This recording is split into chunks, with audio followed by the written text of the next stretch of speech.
Bugün biz Baxanvari vəzir sağ bayında yerləşmiş düyündən biopsiya edəcəyik və bəzi insanlar, yəni biopsiyadan qorxurlar. Hal-hazırda da yəni pasientimiz biopsiyadan qorxur, amma biopsiyanın hər hansı bir qorxulu müayinə üsulu olmadığını siz bu da vasitə indi tam görəsiniz bu müayinə zamanı.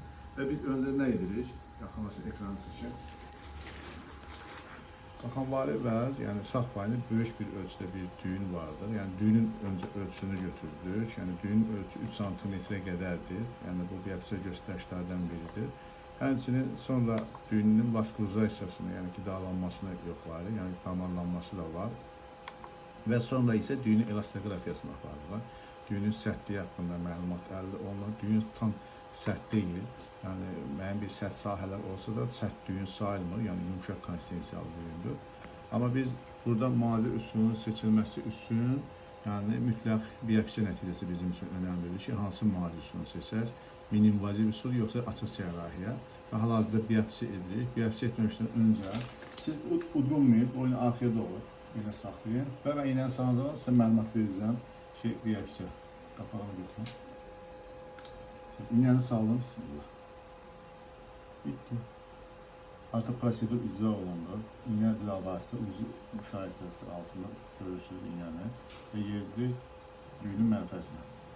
Və mənfəzinə yerdikdən sonra və burada müəyyən bir belə hərəkətlər edilir ki, içərisində ki, toxuma götürə bilər.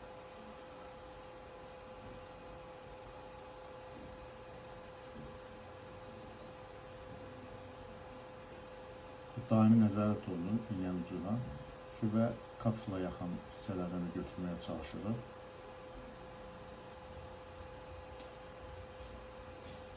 Yeterli məlumat əldə etmək üçün bütün sahələrdən vasitə götürülməlidir.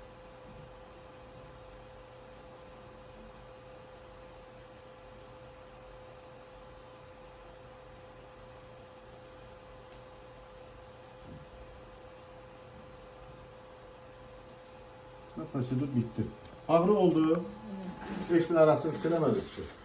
Buyurun biraz sıkın saklayın. Yani bununla da prosedur geçkinlaştı yani. Yine de dediğimiz gibi bu muayene usulü, korkulu bir muayene usulü değil, rahat bir muayene usuludur. Allah pasyentimize de çömel olsun. Sağ olun.